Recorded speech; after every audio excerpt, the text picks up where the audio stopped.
Tonight on EKB Evening News at 6, Pike County begins implementing its new tax. Good evening, I'm Gary Sloan. And I'm Cindy Mae Johnson.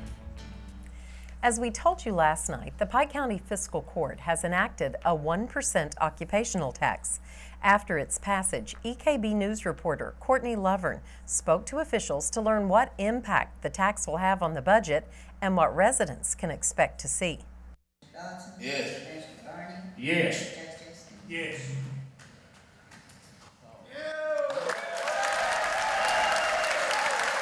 At the Pike County Fiscal Court meeting in Pikeville on Tuesday, the occupational tax was the first thing on everyone's minds that were in attendance. With the 2015-2016 fiscal year beginning today, the decision was made to impose a 1% occupational tax on all workers in Pike County.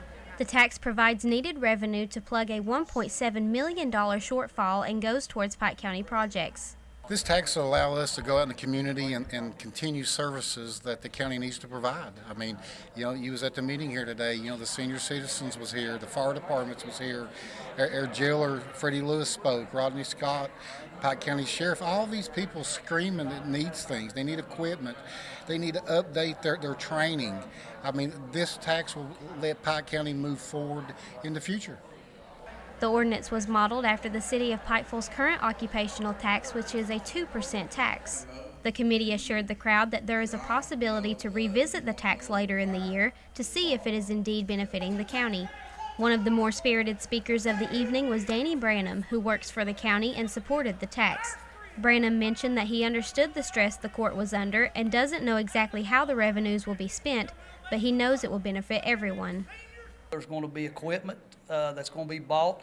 We're going to be able to afford to put down blacktop on more of our county roads, which is in need of it, and we're going to have equipment to work with. And not only that, we're going to save the employees in the county. The fire departments is going to benefit from it. We're going to keep them, and they're going to grow. They're going to get the equipment they need. We're going to get the equipment for the sheriff's department, for the jail. I mean, it's money that's well needed and going to be well spent. So I can't really see anybody complaining for them services over a penny on a dollar. I just don't see that. I think it's a great decision that this court's made today. Officials say the tax's impact will be felt around the county as it will assist local roads and communities that need improvement. I know the fiscal court is looking forward to digging into this budget. We haven't forgot that we still need to look in-house. There's still some things that we need to trim, and we're going to do that through the year. We're looking forward to this year. We're looking forward to showing Pike County what we're going to use their money for, and it's going to be things that they can see, they can touch, they can feel. We're going to pave roads. We're going to buy new equipment for this county. We're going to clean our roads better in the winter. I mean, I can't wait to move forward. For EKB Evening News at 6, I'm Courtney Lovern. While much has been made of the occupational tax side of the county's new revenue ordinance, a lesser-known side of the new law involves a similar tax on the net profits of businesses. EKB News reporter Shannon Deskins looked into that side of the ordinance. She learned that some businesses are not pleased. The majority of the discussion about Pike County's new occupational tax is centered around the 1% that employees will pay out of their paychecks. However, a second component of that tax now requires businesses located in Pike County to pay 1% of their net profits, and that has some business owners in the county upset. Well, I'm a little bothered by that. I mean, there were other avenues that the magistrates never looked at to make cuts to the necessary budget. And putting more tax on businesses that supply the only jobs around, it's going to make it very difficult for some small businesses to make it. We're lucky, we'll be fine, but it's 1% of the profit at the end of the year we have to turn over to the county. Being a longtime business owner in Pike County, Rowe expressed his concern about the new tax's impact in rural communities on both businesses and individuals. I got the employees that I have in the county. Now they got to pay 1% of their payroll to the county. I thought there were better ways to look at it. Coal severance tax will continue to decrease. This problem didn't sneak up on the county. The county was aware coal severance tax was dropping. They made no effort, in my opinion, to find other avenues. Business owners in Pike County with questions about implementing the new occupational tax are urged to contact Pam Vanover at 606-432-6289. For EKB Evening News at 6, I'm Shannon Deskins. Legal malpractice lawsuits filed in Mingo County have now been moved to federal court in Charleston. West Virginia residents Nelson Davila, Ricky Haney, and Christy Fields filed a series of lawsuits against Stanville attorney Eric C. Kahn after they received notices that their disability benefits were in jeopardy due to suspicions of fraud. In their complaints, the defendants accuse Kahn of negligence resulting in potential past, present, and future economic damage, as well as emotional hardship. Kahn has sought to have the cases heard in federal court. In his removal petition, he says that federal court is the proper jurisdiction for the cases because the amount in question in each case likely exceeds $75,000. Following the resignation last month of Pike County School Superintendent David Lester, the school board has begun its search for a replacement. EKB News reporter Shelby Steele spoke with board chairman Justin Maynard today to find out how the search is going and when residents can expect to see the board's new pick. The Pike County Board of Education is actively looking for a new superintendent. Right now, the board is in the first step of its search, meaning until July 24th, the board will be accepting applications for the position. All applications will be sent to the KSBA. They will be directed to Mike Oder. And in the meantime, what we're doing is we're putting together the search committee. Ms. Teresa Reynolds, our board secretary, is in charge of doing that, and hopefully we should have that done by July 24th when the application process closes. After the application period, screening will begin. The screening committee should be ready to go by July 24th when all the applications are turned in. The next process that takes place is the screening committee will go in and begin screening the applicants for the Pike County Board of Education. That committee is made up of 2 teachers, a principal, a parent, a classified employee, and a board member. They'll go in and they'll have, I believe it's 4 meetings. They meet on the 27th, the 30th, and the 4th, and then the 6th, August the 6th, they will actually recommend us the candidates. Maynard explains that the board has specific qualifications in mind when it comes to the new superintendent. There are certain qualifications that they have to meet per state guidelines and state regulations, but we had a work session on Wednesday of last week, and each of the board members expressed a characteristic that they wanted in a superintendent, and what we chose were student-centered, a person with honesty and integrity, fairness and transparency, passionate about education, and an overall focus on the school system and the betterment of that school system financially. The new superintendent doesn't have to be from Pike County or even Kentucky, but it's highly recommended. A superintendent should be announced by August 18th with a negotiated contract of 1 to 4 years. Reporting for EKB Evening News at 6, I'm Shelby Steele. A former employee of a Logan County mining company will spend 6 months in prison after pleading guilty to accepting kickbacks. 63-year-old Gary Griffith of Oceana is guilty of lying to investigators about accepting over $250,000 in kickbacks while working at the Mountain Laurel mining complex. Griffith was also ordered to pay restitution to Arch Coal and a $5,000 fine. Coming up, some really important reminders. You want all your fingers, right? That's about right. Safety during 4th of July celebrations. And work continues to move forward on the Pikeville Bypass Road. We'll be back.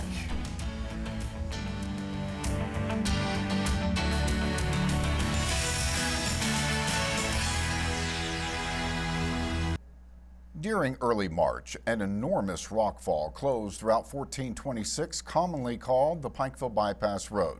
Since that time, contractors working for the state have been working on a mitigation project to prevent future rockfalls.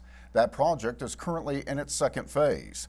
In all, there are 3 phases to the project. As of now, you can no longer access the Pikeville Bypass Road from Don Combs Bridge. However, you can go in and out of town from Don Combs Bridge. Businesses along Bypass Road are still open and running. You can access those businesses by coming from the Cloy Creek end of the project.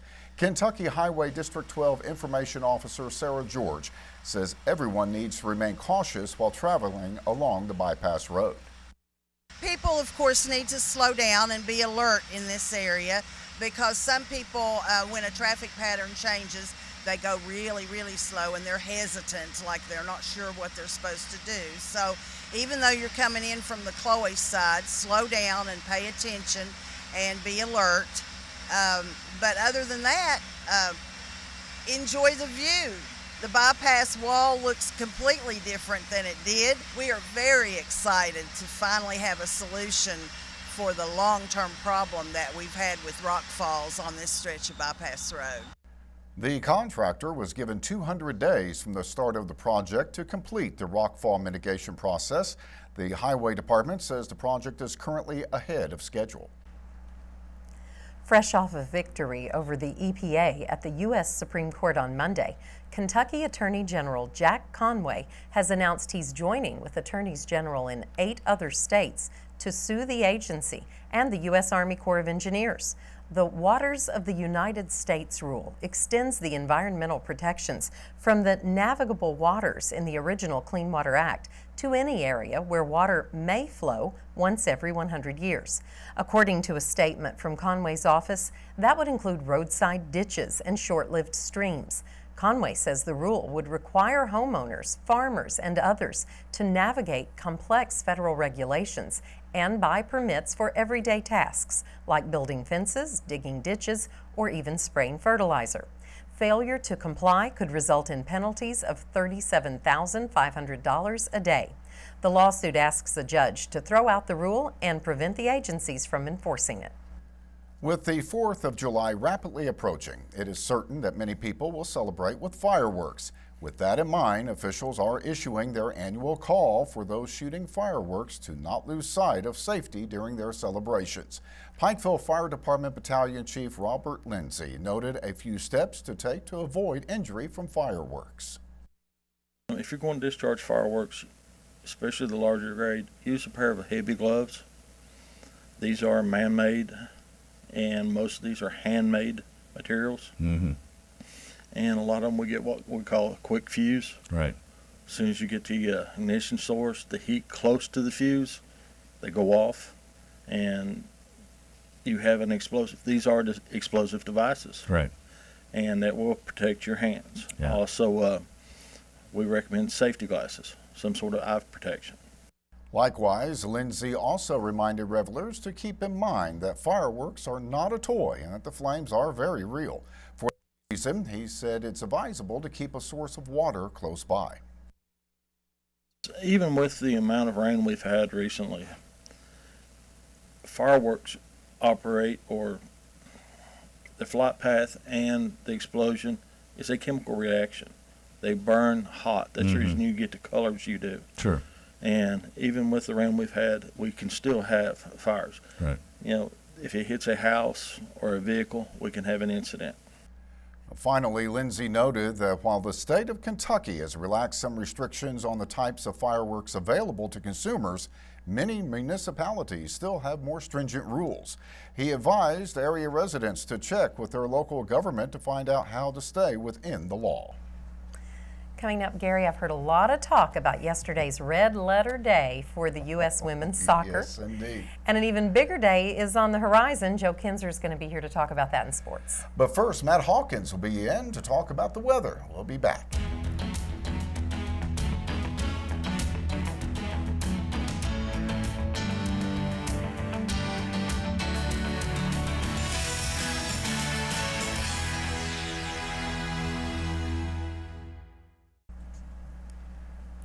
We got to give it to Matt. It's the middle of the week, and so far, so good. Your forecasts have been pretty much right on. Cross my fingers, yeah. We'll keep them crossed for you. Yeah. Okay. Well, I'll tell you, we have seen some rainfall in the past hour and a half. Nothing too significant, but that is about to change. The Doppler radar actually shows Some heavy rainfall up around the Paintsville, Prestonsburg area right now. We had a little pass through Pikeville, nothing significant. Most of it is to the south of our area. As you can see in southwestern Virginia is where a lot of that rain activity is. It's also coming from way in the southwest and moving up, and that's what's causing it all to move in an easterly direction across the state. Now that's given a lot of cooler temperatures for today, a lot of hazy conditions for today. And that's still pretty much the case right now at this hour. Pikeville 75, 73 in Prestonsburg, 74 in Paintsville and Syersville, 76 in West Liberty, and 74 in Jackson. Hazard and Hyman checking in at 77 degrees at this hour. The warm spot in Logan, 80 and 76 in Williamson. Cool spots to the south, Dorton and Wise both at 71. The observed high for today, 79 degrees, observed low 60 degrees, and nowhere near normal for this time of year, 84 the normal high and 66 for the normal low. Now a record set back for the high temperature back in 2012, 98 degrees, and sort of a chiller, so to speak, set back in 1988 on this day with 53 degrees. Now, as we look toward the evening, we'll see some scattered storms throughout the area as we approach the 7 o'clock hour, 77 degrees. As those storms continue and kind of get on the increase as we head to the sunset hours, we'll see that temperature go down to 73. But most of the thunderstorm activity is actually going to come in closer to 11 o'clock, midnight especially, and the after midnight hours. We'll see that temperature go to 70 around 11 o'clock and even into the 60s for the overnight hours. Now, where is all this coming from? As you can see, in the past few hours, it has moved across the state of Kentucky in just little patches, the rainfall has, but Nashville area, that's getting beat up. But look over here to the northwest. It's coming still down that front trajectory through there. We're getting warm air from the south central of the United States, and that's what's pushing it in this movement all across the region and on out easterly and northeasterly. That's going to continue, and it's going to get heavier as we get into the next couple of days. For tonight, a low of 65 degrees. Showers and storms are likely. Locally heavy rain is possible, mainly toward the much later hours tonight. For tomorrow, high only getting up to 79 degrees. Widespread showers and thunderstorms. Locally heavy rain at times. But it's going to get a little bit worse before it gets better. And Saturday, we'll get to that in a moment, could actually be better.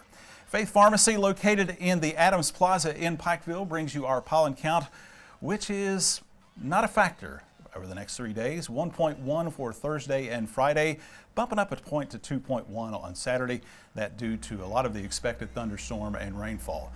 But everybody is wondering about Saturday. Saturday the 4th. What is Saturday going to look like? Well, it may be actually good for fireworks. Now, over the next couple of days, here's the pattern. We're going to have most of this rain and thunderstorm activity tomorrow, pretty much the same on Friday. And the pattern it will follow is the mid-afternoon to evening hours for both nights. An overnight low on Friday of 66, getting up to 80 degrees on Saturday. The rain will continue through the night Friday night into Saturday, so we'll see a switch up on Saturday occur. We'll see most of the rainfall during the day and start to taper off. It may be not a factor as we get to dark 30 and fireworks, at least for maybe a couple of hours. But it's going to come back on Sunday on a half and half fashion as we head into the first part of next week. The sun starts peeking through, thus bumping those temperatures into the lower to mid 80s. The lows have been where they've always been for the past few days, pretty much in the mid 60s. So Saturday night could be good. It could be a nice fireworks, if just for a couple of hours. Once again, fingers are crossed. Yes, absolutely. Because we really need our fireworks on the 4th of July. Absolutely. Thanks, Matt. And we'll be right back with sports.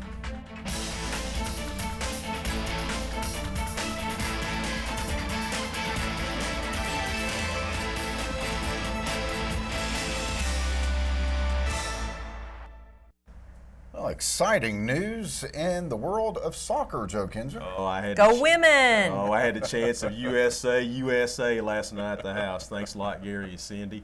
Last night, the U.S. women's national soccer team defeated top-ranked Germany in the semifinals of the World Cup. The U.S. defense has not allowed a goal in the last 5 matches since the first match against Australia. Going to the highlights, 59th minute of the game, Germany on the attack, and Willie Johnston with the takedown right there of the German Celia Sasic. Alexandra Pop coming up for the penalty kick attempt right here. Hope solo. The goalie goes right. The kick just missing off to the left, and it's still at 0. 69th minute. Here comes Team USA. Alex Morgan fouled in the box. Carly Lloyd is going to come up with a penalty kick right here, and we have a goal, and Team USA up 1-0. 84th minute, Lloyd again with the pass, this time setting up Kelly O'Hara with the goal, and Team USA wins 2-0. The United States has won 3 world championships, but hasn't won a World Cup since 1999, and will still play for the title on Sunday at 7 o'clock. They will face either 4th-ranked Japan or 6th-ranked England. Great American Ballpark today hosting a businessman special. Cincinnati took the first game of the series on Monday, endured a rain delay last night only to fall 8-5. Today the Reds returned to ace Johnny Cueto exactly what the doctor ordered. Cueto surrendered 4 hits, 1 run, and struck out 8 over 8 innings as the Redlegs beat the Twins by the final score of 2-1, and they won the series. Aroldis Chapman recorded the save, his 16th of the season, and Billy Hamilton made a great catch to seal the deal.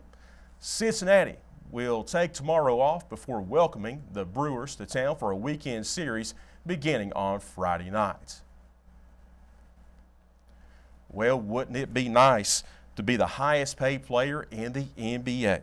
Well, former Kentucky Wildcat Anthony Davis now knows the feeling as he has agreed to a 5-year, $145 million contract extension with the New Orleans Pelicans. His new salary will be around $29 million annually, and then it will increase the next couple years as the salary cap will increase in the NBA. Hey, not a bad gig if you can get it. Hey, I paid him $75 a few years ago here at Hillbilly Days for an autograph. Bring it back. Anthony, I need that $75 back. He's coming up in the world, let me just say that. Yeah. We'll be right back. Well, Matt, we have a chance for some showers tonight? Absolutely. It's going to be pretty much while we sleep. Unless you're in Paintsville or Prestonsburg right now, you're probably getting hit pretty hard right now. But then it's a 2-day period where we'll see rain during the afternoon and evening for Thursday and Friday. Saturday, it's going to be mostly during the day, not so good for cooking out, but fireworks may actually look good in some areas for Saturday. So let's be ever hopeful. Okay. I think we should call it a grass mowing advisory. What's that? I don't have no yard to mow, Cindy, so I'm good on that. You know it's going to happen. The grass is going to spring. What is it with this, man? We can pour the rain outside. We can work on vehicles and do fish and stuff like that. As soon as it sprinkles, mowing the lawn, hey, we're good. That's we're going right. back inside. I've heard it a million times. Good stuff coming up tonight with your friend Ted. Oh, we have Full Throttle coming up tonight. Full Throttle videos coming up tonight at 7 o'clock. Great action. Okay. That will do it for tonight's EKB Evening News. Remember, you can get more local news anytime by listening to the radio stations of East Kentucky Broadcasting. You can follow EKB News and EKB TV on Facebook and Twitter. We're going to leave you tonight with some beautiful views from across our beautiful mountains. Good night. Thanks for watching.